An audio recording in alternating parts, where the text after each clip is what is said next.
दोस्तों आज इस वीडियो में दो बलों के योग के समांतर चतुर्भुज के नियम के बारे में पढ़ने वाले हैं।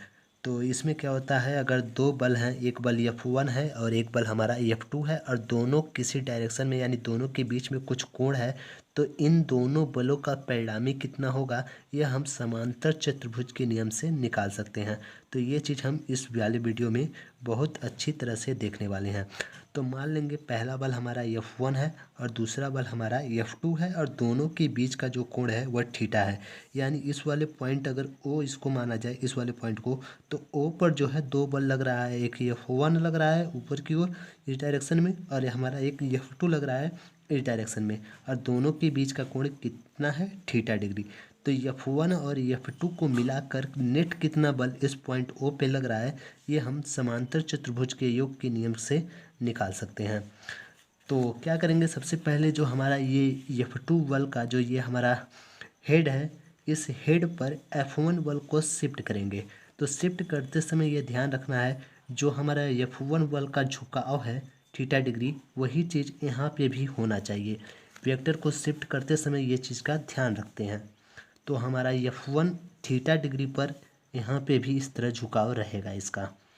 तो ये हमारा F1 यहाँ पे आ गया, ये हमारा F1 है, F1, और ये जो झुकाव है अभी भी कितने डिग्री का है, F2 के साथ थीटा डिग्री पे। ये वाला कोण हमारा थीटा ऐसे रहेगा, जितना कोण यहाँ पे है वही कोण हमारा यहाँ पे रहेगा।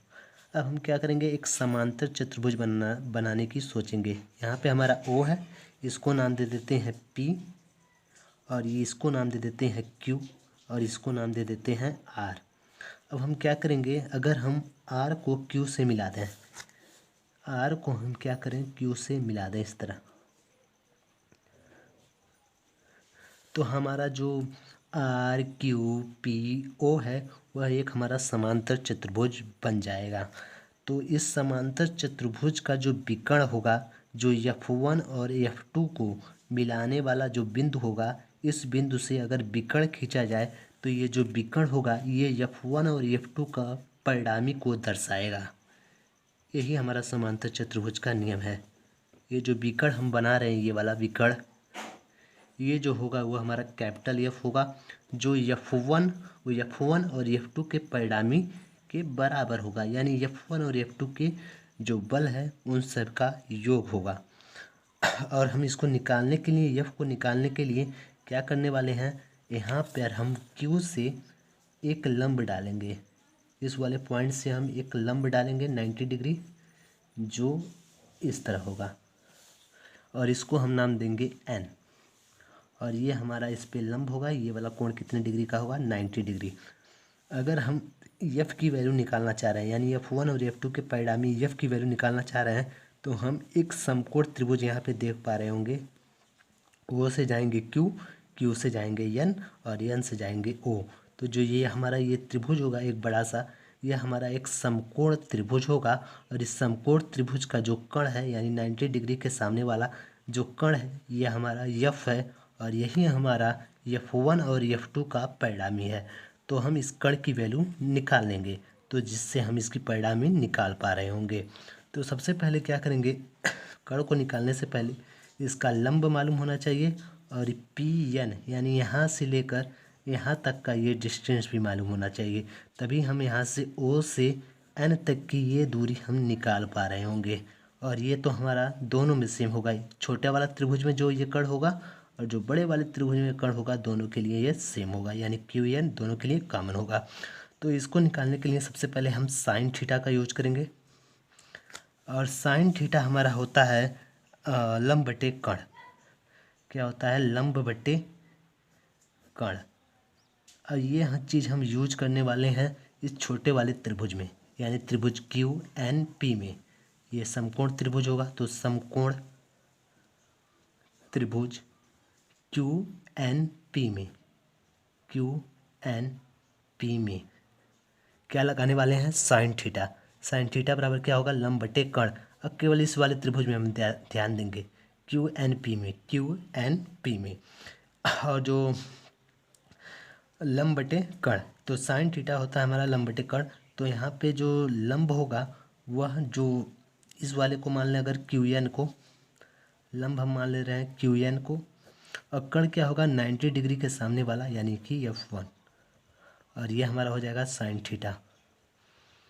अब यहाँ से हम क्यू एन की वैल्यू निकाल सकते हैं। क्यू एन बराबर कितना हो जाएगा F1 साइन थीटा, यानी क्यू से एन तक का ये वाला जो डिस्टेंस है वह हमारा हो गया F1 साइन थीटा, ये वाली दूरी। अब यही चीज़ हम लगाने वाले हैं कास के लिए, इसी वाले त्रिभुज में।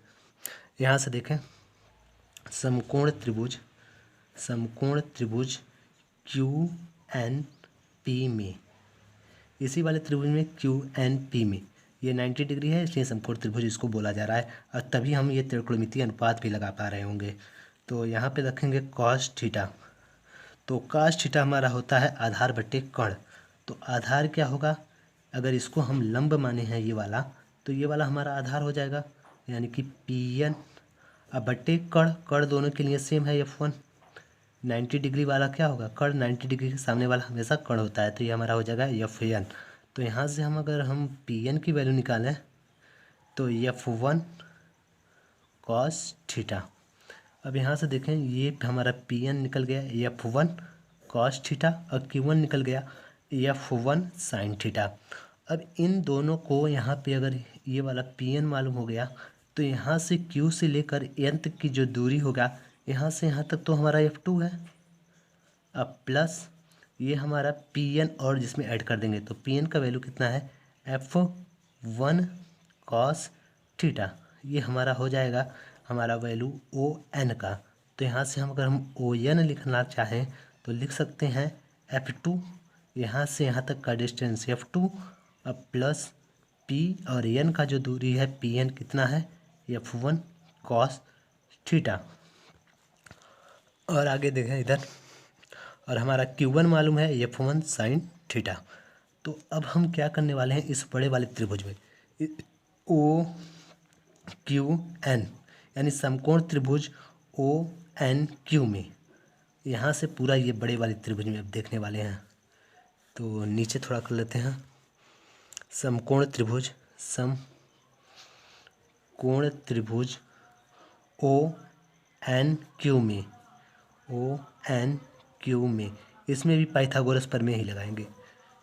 पाइथागोरस प्रमेय लगाएंगे। पाइथागोरस प्रमेय क्या होता है, जो कण है यानी कि 90 डिग्री के सामने वाला कण कितना है F, तो कण का स्क्वायर इक्वल टू लंब का स्क्वायर धन आधार का स्क्वायर। तो लंब कितना है QN, तो QN की जगह हम लिख सकते हैं F1 साइन थीटा का स्क्वायर प्लस आधार क्या है F2 plus F1 cos theta, और इसका क्या हो जाएगा हमारा स्क्वायर।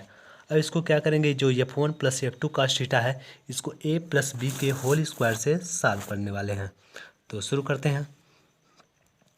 F का स्क्वायर, इसको सॉल्व करेंगे तो F1 का स्क्वायर हो जाएगा, और साइन स्क्वायर थीटा, इसको a प्लस बी के होल स्क्वायर से जब इसको सॉल्व करेंगे तो F2 का square F1 square cos square theta plus 2 F2 F1 cos theta, a plus b के होल स्क्वायर से इसको ब्रेक किया गया है, तोड़ा गया है। और क्या करेंगे हम, F का स्क्वायर जो हमारा साइन स्क्वायर थीटा वाला है, और ये हमारा कॉस स्क्वायर थीटा वाला है, दोनों में देखेंगे तो F1 स्क्वायर और F1 स्क्वायर कॉमन है, तो F1 स्क्वायर कॉमन ले लेंगे। यहाँ पे हमारा बचेगा साइन स्क्वायर थीटा, और इसमें से कॉमन लिया गया है तो यहाँ पे हमारा बचेगा कॉस स्क्वायर थीटा। यहाँ से F1 कॉमन यानी दोनों का स्क्वायर है, F1 का स्क्वायर कॉमन ले लिया गया, साइन स्क्वायर थीटा इधर बचेगा, कॉस स्क्वायर थीटा इधर बचेगा, और हमारा बच जाएगा F2 का स्क्वायर प्लस 2, F1 को पहले लिख रहे हैं फिर जाएगा F2 कॉस थीटा।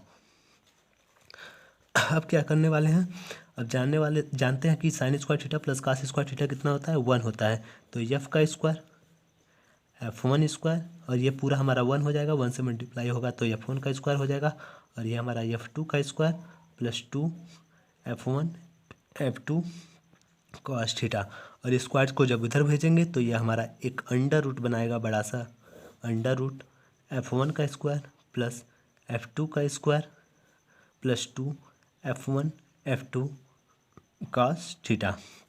और यहाँ से हम इस यफ की वैल्यू निकाल लिए और यही हमारा यफ क्या था, जो समांतर चतुर्भुज था इसका एक विकर्ण था।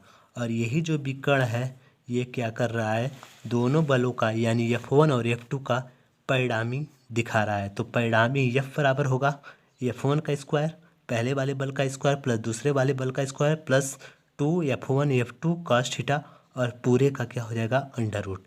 यानी अगर दो बलों का परिणामी निकालना हो तो डायरेक्ट इस फार्मूले का यूज कर सकते हो। और जो ये थीटा है वह क्या है, दोनों बल F1 और F2 के बीच का कोण है, ये हमारा थीटा। तो इस पे न्यूमेरिकल भी बहुत अच्छे आते हैं और इसका ये समांतर चतुर्भुज का नियम भी एग्जाम में खूब पूछा जाता है। तो वीडियो यहाँ पे ख़त्म होता है। उम्मीद है कि आपको समझ में आया होगा।